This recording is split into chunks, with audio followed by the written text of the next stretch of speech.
नमस्कार, बहुत स्वागत है आप सभी का। आप देख रहे हैं देश का पहला समझाने वाला बुलेटिन, चुनाव की चाल तो समझिए। मैं हूं आपके साथ जया मिश्रा। अगले आधे घंटे में आपके सामने तमाम बड़ी खबरें रखेंगे विस्तार पर, उस पर आपको चुनावी चाल भी समझाएंगे और बता दें आपको कि गठबंधन में लगातार दौर जारी है, महामंथन चल रहा है, उस पर विस्तार से आपको जानकारी देंगे। इसके अलावा पीके के बयान को लेकर भी चुनावी चाल समझाएंगे।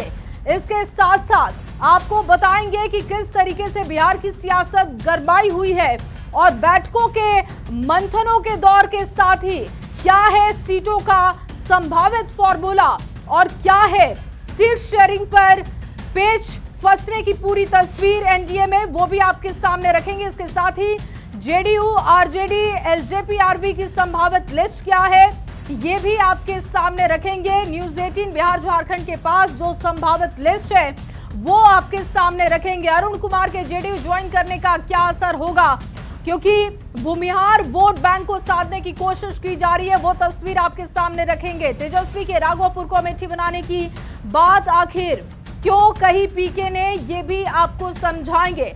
और आपको ये तस्वीरें साफ करने से पहले आज की जो सियासी हलचल की तस्वीर रही है वो आपको अब बता और दिखा रहे हैं। देखिए, बिहार बीजेपी कोर ग्रुप की बैठक, आज की ये जो हलचल रही उसकी तस्वीर आपको दिखा रहे हैं और बता रहे हैं। बिहार बीजेपी कोर ग्रुप की मीटिंग हुई, लगातार मंथन का दौर देखा गया। जेपी नड्डा से मांझी और कुशवाहा मिले, लेकिन अब तक बात फाइनल नहीं हो पाई है। देखिए, बताया जा रहा है कि घटक दलों के साथ मीटिंग हो रही है, लेकिन कुछ भी साफ नहीं हो पा रहा है। अरुण कुमार जेडीयू में शामिल हो चुके हैं और तेजस्वी के राघोपुर में प्रशांत किशोर पहुंचे। एक तरीके से उन्होंने शक्ति प्रदर्शन किया और तेजस्वी यादव को खुला चैलेंज दे दिया है और साथ ही साथ उन्होंने कहा कि जो अमेठी में राहुल गांधी का हाल हुआ वही तेजस्वी का राघोपुर में हाल हो जाएगा। तो ये सियासी हलचल आज की रही, जो कि हमने आपको तस्वीरों के जरिए दिखाया। और इसके अलावा आगे आधे घंटे तक आपके सामने विस्तार से रखेंगे कि क्या है आखिर फॉर्मूला, क्या है संभावित लिस्ट। देखिए, एनडीए में लगातार बैठकों का दौर दिख रहा है, घटक दलों के साथ मंथन किया जा रहा है, लेकिन अब तक तस्वीर साफ नहीं हो पा रही है। माना जा रहा है कि कल तक तस्वीर साफ हो सकती है। आपको पूरी खबर रिपोर्ट के जरिए दिखाते हैं और फिर आपको चुनावी चाल विस्तार से समझाएंगे। चुनाव की तारीखों के ऐलान के पहले से शुरू हुई सीट शेयरिंग की कवायद चुनाव के ऐलान के 5 दिन बाद भी एनडीए में जारी है। शुक्रवार को चिराग पासवान और नित्यानंद राय के मुस्कुराते चेहरों को देखकर लगा कि बस अब सीट की डील सील हो चुकी है। ऐलान किया जाएगा। लेकिन शुक्रवार की रात तक हम के संरक्षक जीतन राम मांझी के बयान और आरएलएम के अध्यक्ष उपेंद्र कुशवाहा के पोस्ट ने फिर से पेंच फंसा दिया और शनिवार को सीटों पर बातचीत का ग्राउंड पटना से दिल्ली शिफ्ट हो गया। दिल्ली जा रहे हैं और दिल्ली में ही अब बातचीत होगी। एक ओर दिल्ली में बिहार बीजेपी की कोर ग्रुप की बैठक चलती रही, तो दूसरी ओर सीटों का पेंच सुलझाने के लिए सहयोगी दलों के नेताओं की बीजेपी अध्यक्ष जेपी नड्डा से मेल मुलाकात का दौर चलता रहा। पहले जीतन राम मांझी अपने बेटे संतोष सुमन के साथ, फिर आरएलएम के अध्यक्ष उपेंद्र कुशवाहा जेपी नड्डा से मुलाकात की। मांझी की पार्टी के प्रवक्ता ने कहा, राजनीति में कोई परमानेंट दोस्त या दुश्मन नहीं होता, हमारे सारे विकल्प खुले हुए हैं। था उसको हम लोगों ने उनके सामने रख दिया है, विकल्प हमारे पास खुले हैं। तो उपेंद्र कुशवाहा ने इशारों में बहुत कुछ कहने की कोशिश की। सीएम नीतीश कुमार के साथ मुलाकात के बाद जेडीयू नेताओं की भी दिल्ली दौड़ तेज हो चुकी है। एनडीए में सीटों का पेंच कब तक सुलझ पाता है और कौन सा फॉर्मूला निकलकर सामने आता है, इस पर सबकी नजर है। न्यूज 18 के लिए दिल्ली से अमितेश सिंह के साथ ब्यूरो रिपोर्ट। तो देखिए, लगातार बैठकों का दौर चल रहा है, उम्मीदवारों के नाम पर मंथन किया जा रहा है। अब आपको चुनावी चाल विस्तार से समझाते हैं, आपको दिखाते हैं कि बैठकों के दौर में किस तरीके की तस्वीरें बन रही हैं और किस तरीके का फॉर्मूला बनाया जा रहा है कि जो सेट नहीं हो पा रहे। देखिए, सीट शेयरिंग का फॉर्मूला अभी तक सेट नहीं हो पाया है। लगातार मंथन किया जा रहा है पटना से लेकर दिल्ली तक। बातचीत के बाद चिराग पासवान के साथ बन गई बात, लेकिन अभी भी घटक दलों के साथ ये पूरी बातचीत बन नहीं पा रही है। उपेंद्र कुशवाहा, जीतन राम मांझी की बात की जाए तो डील सील नहीं हो पा रही है। फाइनल बातचीत पर पूरा मुद्दा नहीं पहुंच पा रहा है। पटना की बजाय अब दिल्ली में बातचीत जारी है और माना जा रहा है कि अगर कुछ भी होता है, संभावित नाम जो हम आपको बता रहे हैं, अगर वो फाइनल होते हैं तो फिर दिल्ली से ही तस्वीर साफ होगी। मुलाकात के बाद भी सीटों पर पेच अब तक उलझा हुआ है। ये तस्वीर क्लियर नहीं हो पा रही है। मुलाकातों का दौर लगातार चल रहा है। सीटों की संख्या पर मांझी कुशवाहा की बात फंसी हुई है। माना जा रहा है कि जो ऑफर किया जा रहा है वो डिमांड से मैच नहीं हो रहा है और इसी वजह से देरी हो रही है। जेडीयू नेताओं से भी दिल्ली में बातचीत हो सकती है। हालांकि कहा जा रहा है कि जेडीयू के लिए अभी तक कोई दिक्कत वाली बात नहीं है। 3 डिजिट नंबर की जो बात की जा रही थी उस पर जेडीयू को लॉक किया जा चुका है और इसीलिए वहां से कोई दिक्कत नहीं है। लेकिन दिक्कत वहां आ रही है, जो घटक दल है उनकी डिमांड कुछ और है और ऑफर कुछ और किया जा रहा है। अब चलिए आपको दिखाते हैं जो मंथन किया जा रहा है, उसके बाद कुछ नाम भी सामने आ रहे हैं। संभावित उम्मीदवारों की लिस्ट हमारे पास है, वो अब आपके सामने रखने जा रहे हैं। संभावित वो लिस्ट कौन से होंगे, कौन से वो नाम और चेहरे होंगे, दिखाते हैं आपको।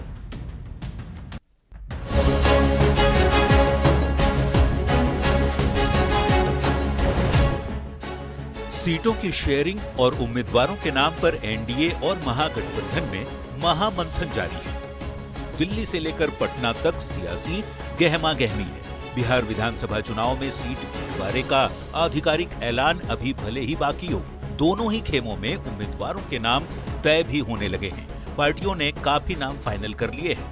न्यूज 18 के पास जेडीयू और आरजेडी के संभावित उम्मीदवारों की लिस्ट है। माना जा रहा है कि जेडीयू ज्यादातर पुराने चेहरों पर दांव लगा सकती है। साथ ही पाला बदलकर आए नेताओं को भी पार्टी का टिकट मिल सकता है। तो आरजेडी कई नए चेहरों को मौका दे रहा है। साथ ही कई पुराने चेहरों पर भी फिर से भरोसा जता सकता है। तो वहीं लोक जनशक्ति पार्टी रामविलास में उन चेहरों को मौका दिया जाएगा जिन्होंने कठिन समय में चिराग पासवान का साथ दिया था।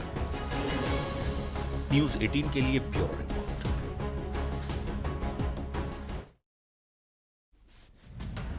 तो रिपोर्ट देखने के बाद अब चलिए चुनावी चाल को विस्तार से समझते हैं। जो संभावित लिस्ट है हमारे पास वो अब आपके सामने रखने जा रहे हैं। हालांकि इसमें बदलाव किया जा सकता है, लेकिन अभी जो संभावित लिस्ट है वो आपके सामने है। बढ़हरिया से इंद्रदेव पटेल, ये जेडीयू के संभावित उम्मीदवारों के नाम हम आपके सामने रख रहे हैं। महनार की बात करेंगे अब, और देखिए महनार से उमेश कुशवाहा को टिकट मिल सकता है।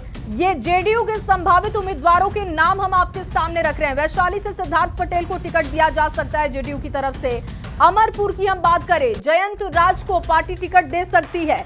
इसके बाद वाल्मीकि नगर से रिंकू सिंह को टिकट मिल सकता है।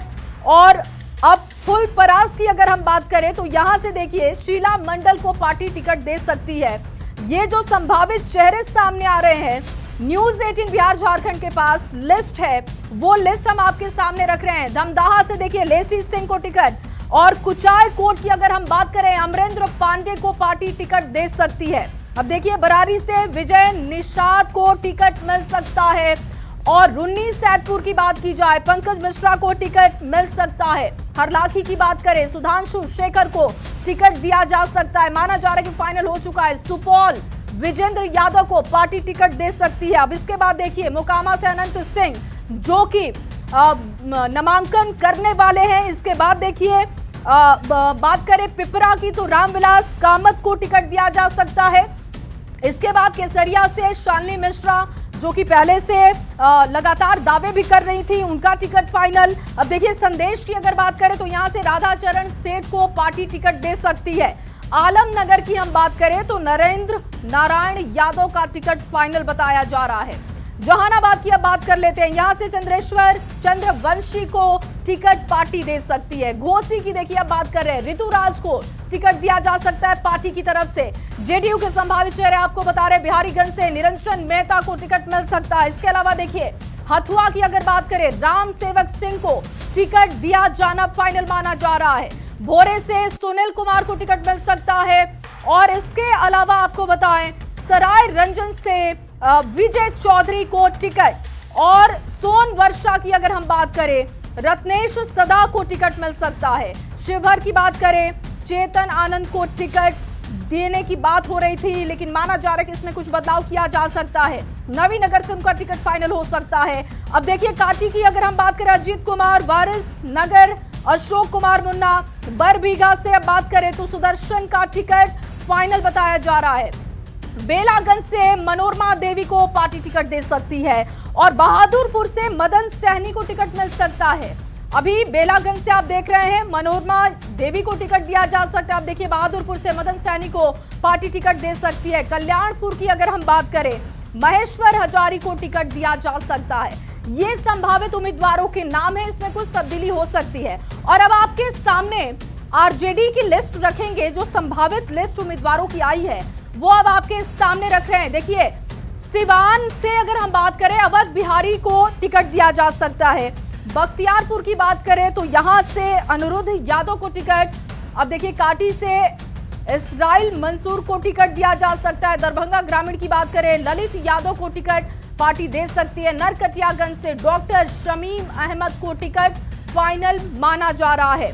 बोध गया की बात करें तो यहां से भी जो बताया जा रहा है कि जिसको पहले से कहा जा रहा था वहां से उनको टिकट दिया जा सकता है। अब देखिए मोइदुन नगर की अगर बात करें, यहां से भी एजिया को टिकट, पातेपुर से प्रेमा चौधरी को टिकट मिल सकता है। मडौरा की बात करें, संगीता का टिकट फाइनल माना जा रहा है। सोनपुर से रामानुज का टिकट फाइनल बताया जा रहा है। परसा की बात करें, छोटेलाल राय को टिकट फाइनल माना जा रहा है। गरखा से सुरेंद्र राम का टिकट फाइनल बताया जा रहा है। अगर अमनौर की बात करें, सुनील राय का टिकट फाइनल बताया जा रहा है। ये संभावित लिस्ट है और अब आपके सामने जो लिस्ट रखने जा रहे हैं वो चिराग पासवान की पार्टी की लिस्ट अब रखते हैं आपके सामने। बताते हैं आपको कि संभावित उम्मीदवार कौन कौन से हो सकते हैं। देखिए गोविंदगंज राजू तिवारी इस सीट पर सबसे ज्यादा पेच फंसा हुआ बताया जा रहा था। अरवल से सुनील यादव को चिराग पासवान की पार्टी यानी कि एलजेपी-आरबी की तरफ से टिकट दिया गया। गाय घाट की अगर हम बात करें, कोमल सिंह को टिकट फाइनल बताया जा रहा है। ये संभावित उम्मीदवारों के नाम है। ओबरा से प्रकाश चंद्र का टिकट फाइनल बताया जा रहा है। इसके अलावा देखिए ब्रह्मपुर की बात करें, हुलास पांडे का टिकट फाइनल बताया जा रहा है।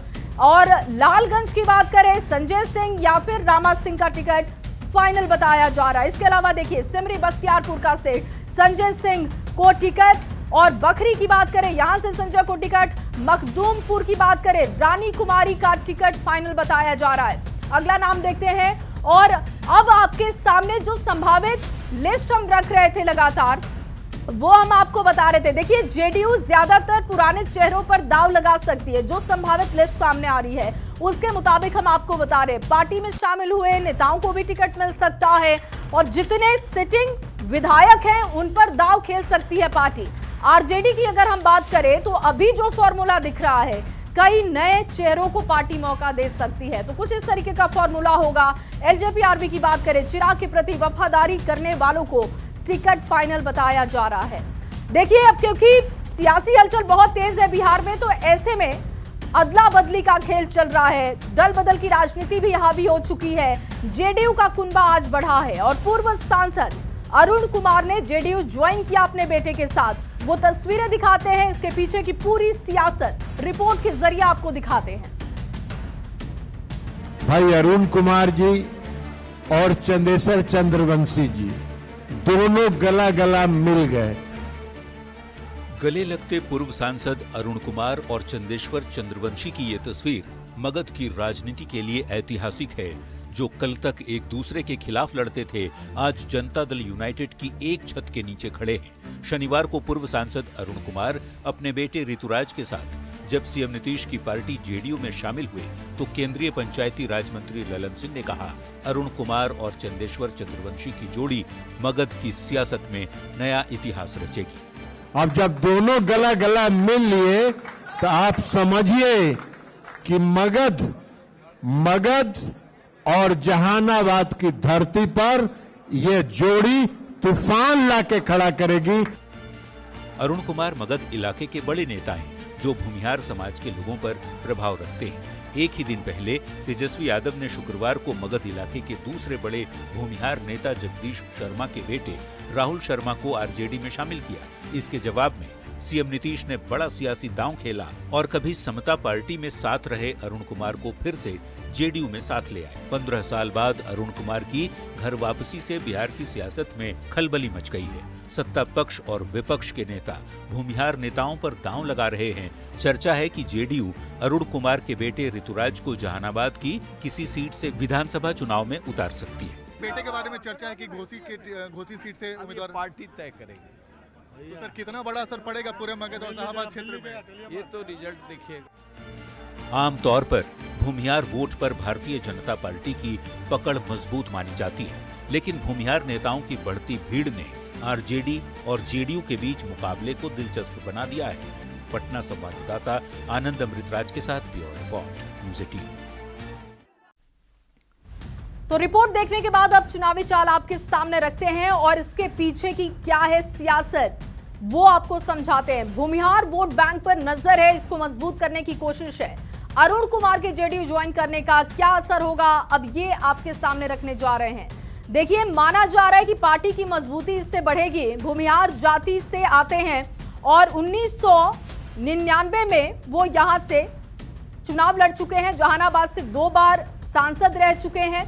इसके अलावा अरुण कुमार का कद आपको बता रहे हैं, किस तरीके से असर जेडीयू पर पड़ेगा, कितना बेनिफिट मिलेगा ये समझिए। देखिए, जगदीश शर्मा के बेटे हैं, बेटे के आरजेडी में जाने का ये काउंटर बताया जा रहा है। जगदीश शर्मा के बेटे राहुल शर्मा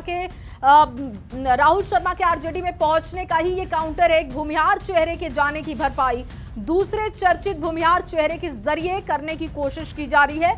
माना जा रहा है कि जेडीयू इसी तौर पर इनको लेकर आई है, काट के तौर पर।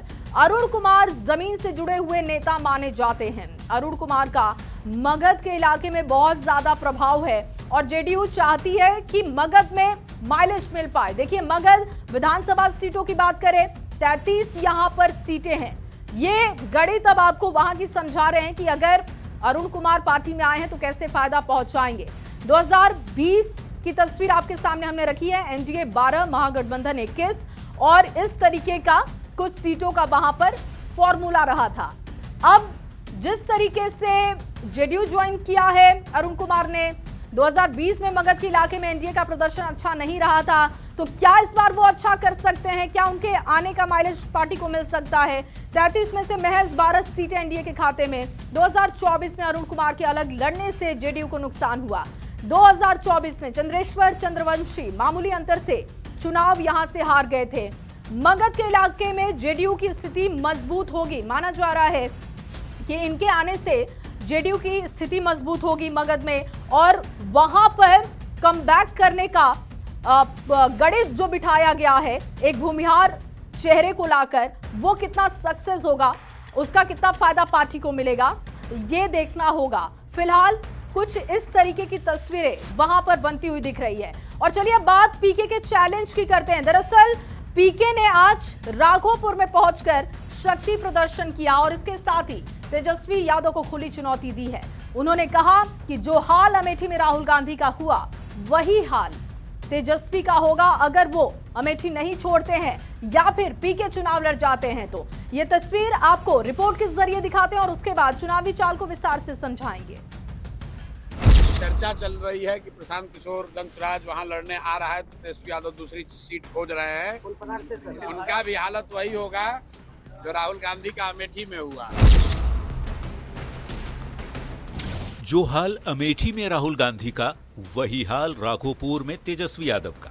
ये दावा है चुनावी रणनीतिकार और जनसुराज के संयोजक प्रशांत किशोर का, जिन्होंने शनिवार को राघोपुर के दौरे पर यह बयान देकर बिहार की सियासत में हलचल मचा दी। तेजस्वी यादव दूसरी सीट खोज रहे हैं। उनका भी हालत वही होगा जो राहुल गांधी का अमेठी में हुआ, छोड़कर गए वायनाड।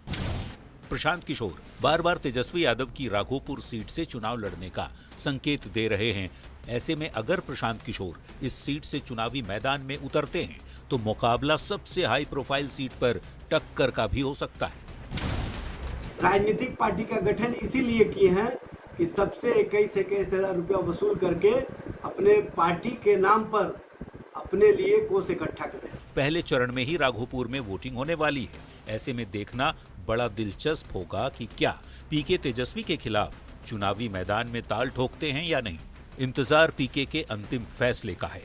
पटना संवाददाता रजनीश कुमार और वैशाली रिपोर्टर प्रफुल्ल कुमार के साथ ब्यूरो रिपोर्ट न्यूज़ 18।